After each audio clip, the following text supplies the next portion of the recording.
Hi Morton. Quick video from Stuart and Sharon just to show you how we're getting on the boat holiday. So we're about 2 locks shy of Stratford at the moment. So we've done about 40 miles, something like that, in the last few days. Sharon's down there tidying up. I'm making tea, which is good. And you can see the boat in front there. That's our friend Rob. So we met up and we're coming up together. Just a quick look at the scenery. I know it's normally snowy where you are, but you know, we can see a bit of green there.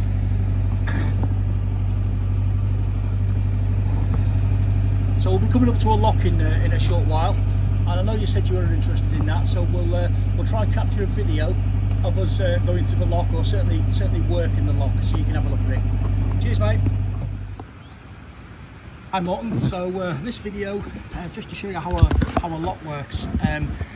So we've driven the boat in through those lock gates, just closed the gates, and you can see the back of the river there. So we're going to raise the boat up that height. What you can see now is Sharon and Rob are at the front of the lock, and they're opening up the lock gates. And what that does is it allows water to come in from the river at the top to fill the lock up. And the art of this is that you make sure that you do it not too quickly.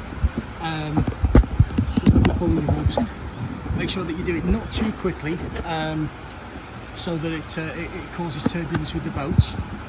And I'm just doing this. Sorry about the photography there. But, the job of whoever is on the boat is just to keep the ropes tight, to keep the boat into the side, because as the boat goes up, the ropes go slack. So bear with me a second.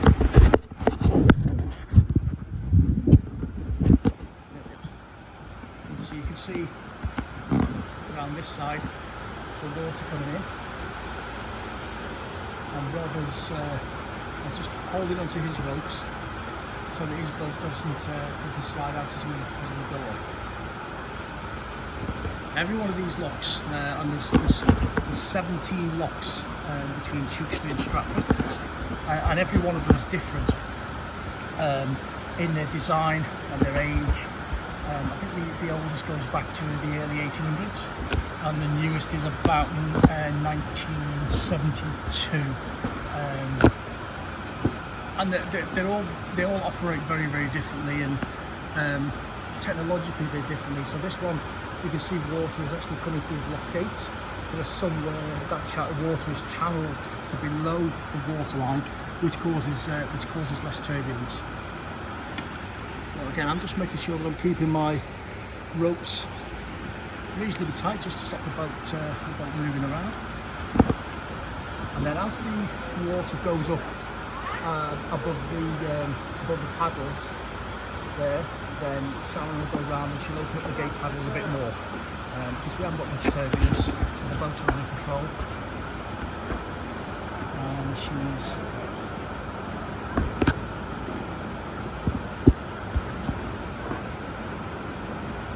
just open the paddles up a bit more. Sharon, I'm fine. I'm fine here. You can open it more. I got no turbulence, I'm fine.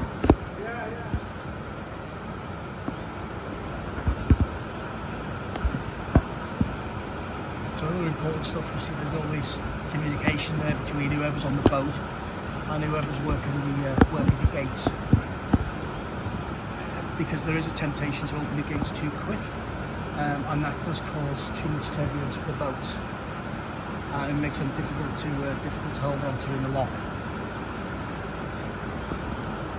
Conversely, if you don't open the gates fast enough, the lock takes an eternity to fill. So it's just a case of judging it to get it right. So we can get you a better view of the lock gates there.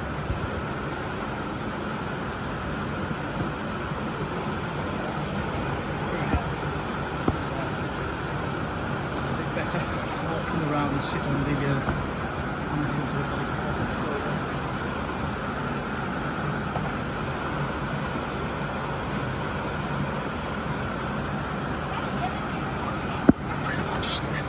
sit myself there so it's safe. Hey? Yeah?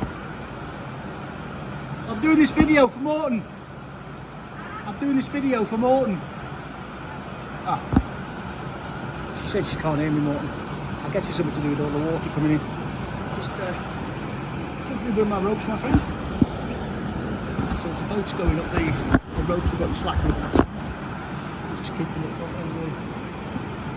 Now, one thing to be really careful of in these locks, and it's below the upper gate, and that's the upper gate we're looking at, is a sill. And it's effectively a concrete structure that's just below the waterline, and that effectively is the mount for the gates themselves. So when you go up on top of the lock, and I'll show you in a few minutes time, you'll see a marker that says sill, and you always need to make sure that if you're coming downstream, which we'll be doing in the next few days when we come back from Stratford, that you keep your boat in front of that sill marker, because there have been occasions when people haven't done that, and the back of the boat is caught on the sill, and it effectively just lifts the boat above the water.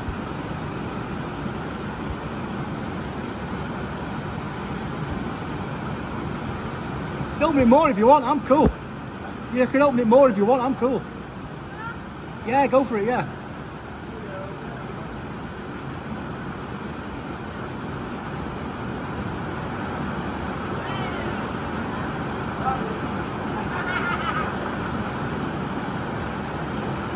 So the other thing you can see is as Sharon opens that lock gate on the right as we're viewing it, the stream of water goes to the left-hand side.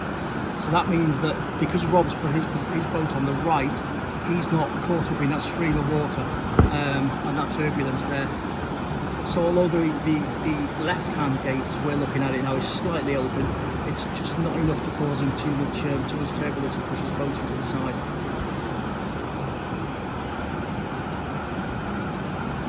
Sharon, I'm cool on that gate. It's fine.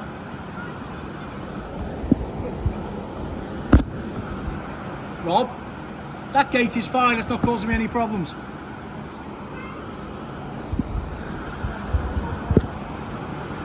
Okay, so as Sharon's opened that gate now, we're going up a bit faster now. Just pulling that front rope in a little bit tighter.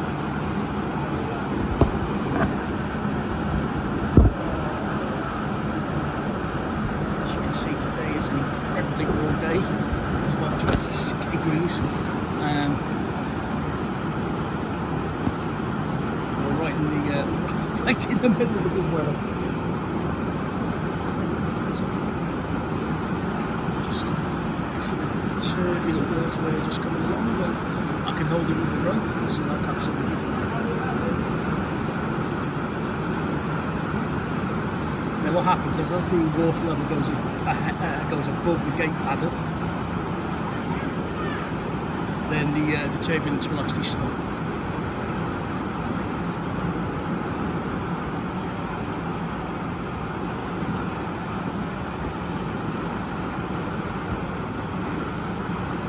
So as we're rising up now, we can see a little bit more of the countryside appearing.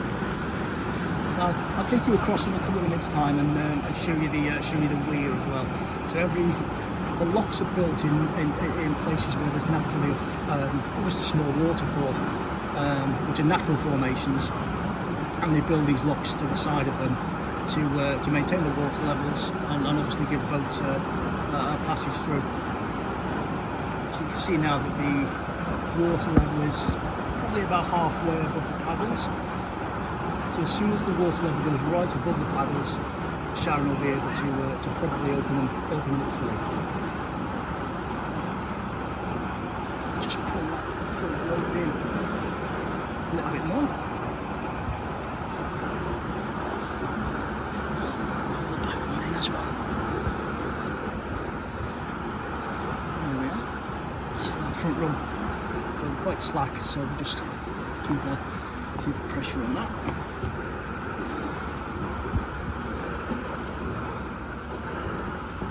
So you can see now the turbulence on the boat now is almost gone away. even though Sharon's got the gate paddles fairly well open. Yeah, go for it, Sharon. So now that the water has gone above the gate paddle, she can now open the paddles fully. And again, every one of these, as I said earlier, is different. So some of them you could open the gate paddle straight away. Some of them you have to do it even slower than this. It really just depends on how the lock's been designed and built, and how the water flows are running through it.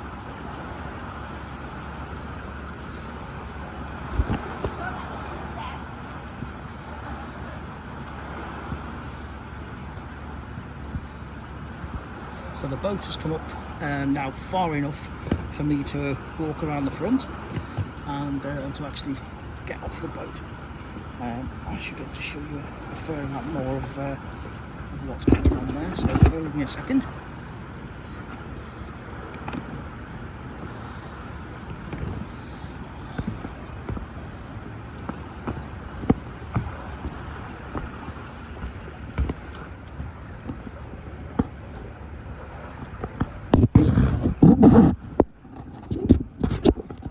On pause just while I get myself off the boat.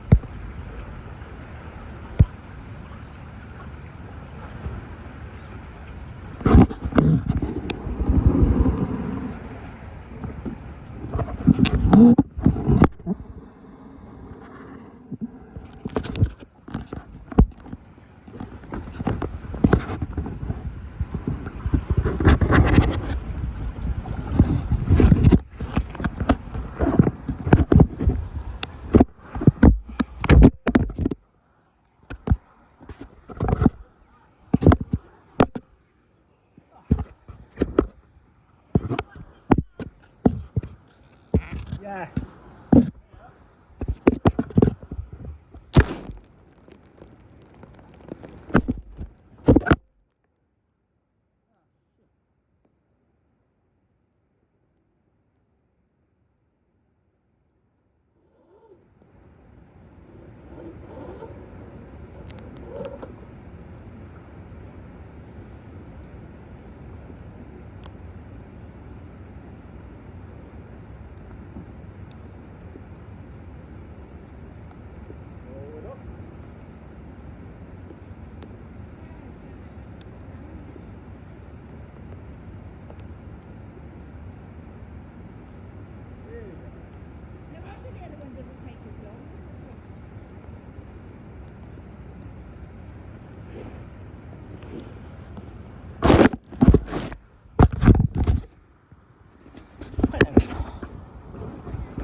So sorry about that short interlude. So as you can see now, we're up off the boat.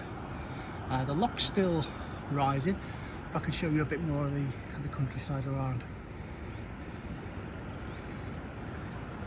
And that's the river upstream where we're going to, and we're now almost at that water level. And you can see that's where we've come from. So you can see Rob's just adjusting his ropes to take the slack up on his boat. Now, what they're going to be looking for now is that water there to mostly stop turning around, stop the turbulence. So when the water pressure in the lock becomes equal to the water pressure above the gates, then all of the pressure goes out of the gates, and you can just see that's happened now, and you can open the lock gates, and you can just see how that's done there.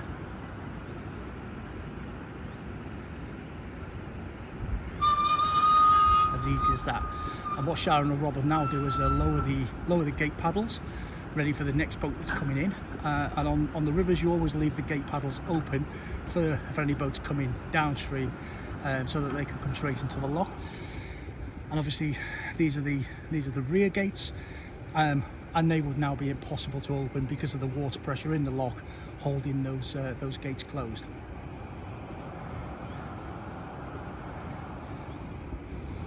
I'm just going to tie the boat up because I'd just like to be able to show you the weir if I could.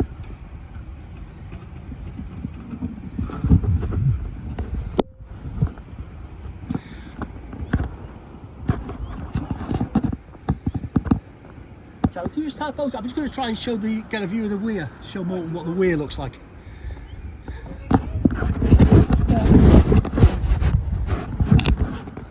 Yeah, if you can just tie the boat up, because I want to just try and get a view of the back's not. Just to try and get a view of the weir for Morton. So on top of every lock gate, you can see there's always a walkway of some sort. Some are a bit more precarious than this. There's the mechanism, the lock mechanism. And you can get a better view there of the lock gates and as they close together. So the seal is effectively wood between the two gates. So this particular lock has a bridge as well, which is that's a luxury item. So I'm just going to try and see if I can show you the weir. You can see Rob's just now pulling out.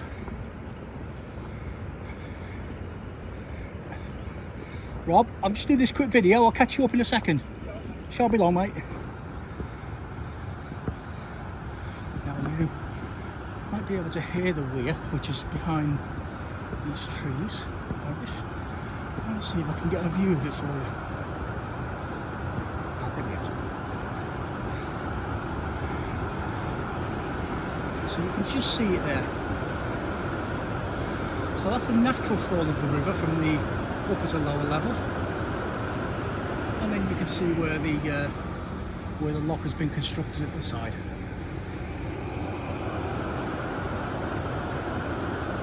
There we are. So hope you've enjoyed this.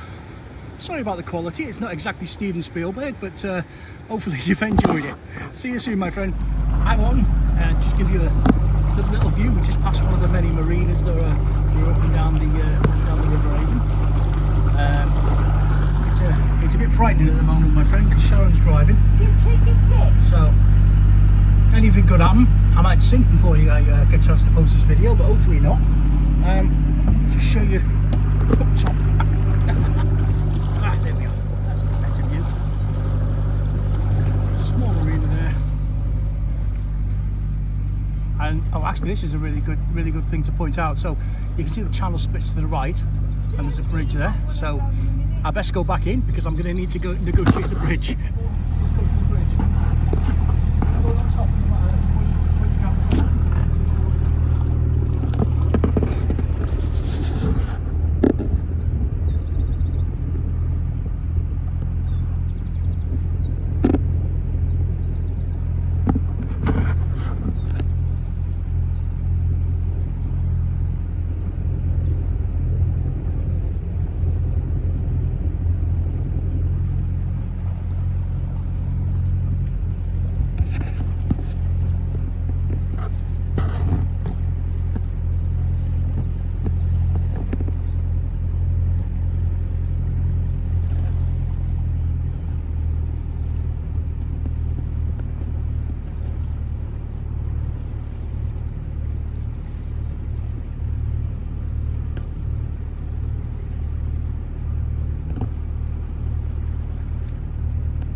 I'm on. Okay, so you can see another lock we've just arrived at now. We're moored downstream, and the lock is full at the moment. So we're just going to close the top gates, and then we're going to empty this pound of water so we can pull our boats in. So one of the gates is closed, as you can see, and Rob is just manhandling the other gate closed. That's Stratford Marina, you can just see in the background there. There he goes.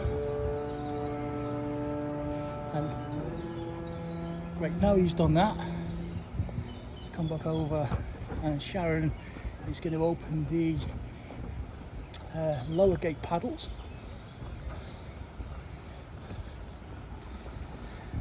Because there's no boat in the lock, we can just open these and just crack them fully open. Doesn't matter about turbulence or anything because our boats are moored far all the way down. I can come up on the bridge and give you a better view. And Rob's just opening up the other paddle now, and you'll start to see the water come out either here or maybe just downstream.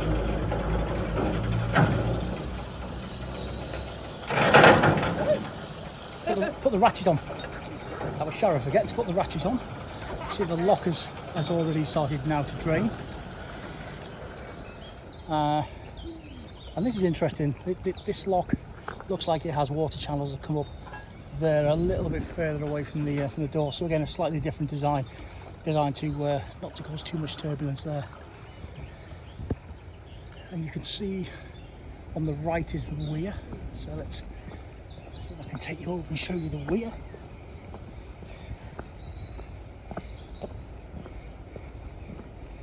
Still a fantastic day here, it really is. I can hear the weir. Yeah, I'm not sure I can actually get down to it, so I'm not sure if you can see the weir. It's probably hidden by trees there, but yeah, just at the back is the sort of natural flow of the river. Off down that way, and then the lock up at this side.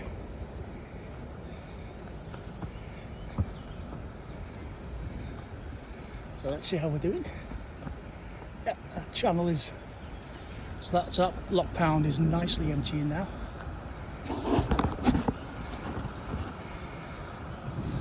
So what Rob and Sharon are looking for now is the water levels to become equal at the bottom of the lock in the pound, and the water to stop swirling around.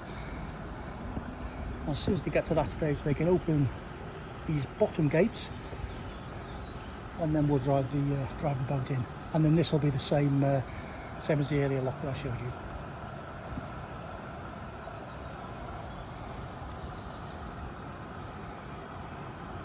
It looks like we've got some bystanders, some tourists seeing the boats come in and out, which is always good fun. Not everyone gets to see locks being done.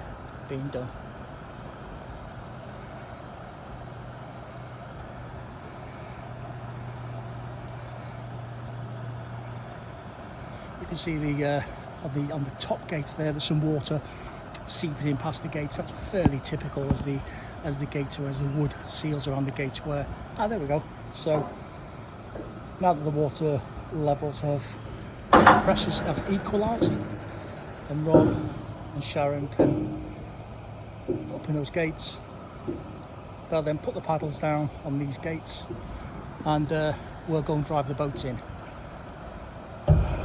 Good stuff. See you later, my friend. Right, I'm on. Hope you're doing well. So just to let you know, we've arrived in Stratford. Sharon's baking a cake. She's down in the kitchen now. You can know, to have your hand on my arse.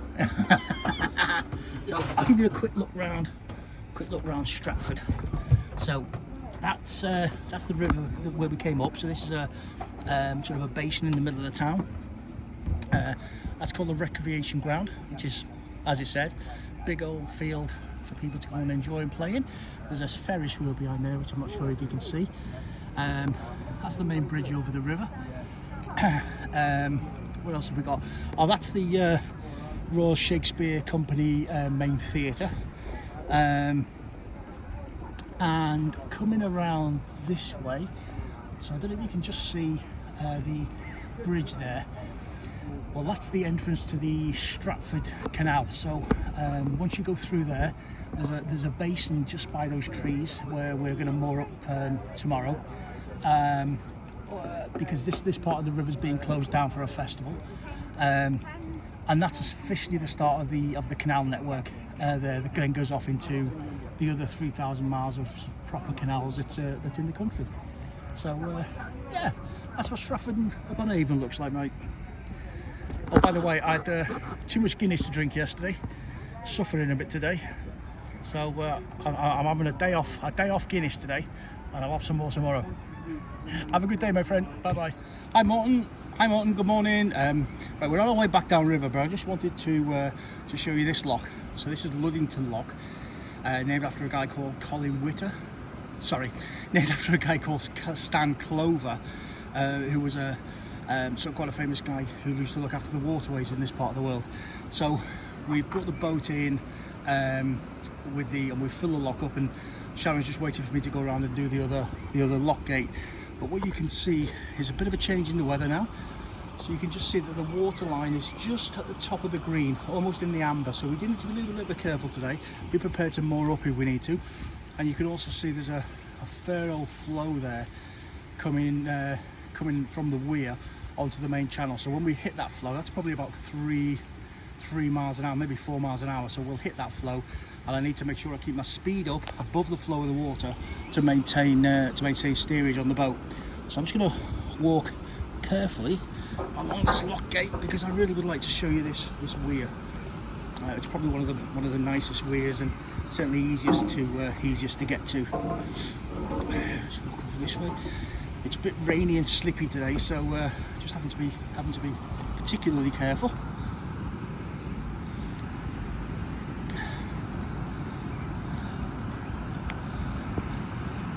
So you can see we brought the boat in. I've closed that lock gate, and we've just left Sharon there holding the boat. So as I open the lower paddles, she can keep control of the boat there. So I'll close that gate in just a second, and I'll just show you this. So this is the natural course of the river, which is how they chose where to build the locks. So you can see the main channel there, coming on down to the weir, and that's where it's picking up speed to go back into the main channel. It's all good. Brilliant. Right, so I best go and close this lock gate and rescue Sharon, and I'll catch you soon. Cheers, my friend. Bye bye. Alright, so just picking up where we left off. So you can see now that I've opened the gate paddles downriver, downstream, and you can see the water there coming out of the lock, joining the main channel there, and you can see the boat dropping as we come downriver. And Sharon's holding on to a fore and an aft line on the boat. She's just making sure that she's in control of the boat. The boat stays where it is in that little nice line, because obviously as you release water up the lock, they tend to come forward. And if that happens, it happens fairly quickly. So I'm ready with the handler, and the first sign of trouble, I'll just close the paddles, and everything's then safe, and we'll just reassess. So as you see, this lock is quite deep. So just behind where Sharon is, it's not very visible, but there's a ladder, a lock ladder similar to that one. So once I've opened these bottom gates, I'll climb down the ladder back onto the boat, and we'll head downstream and see where our adventures take us next. Excellent. All right, my friend, you have a great day. See you soon. Bye bye.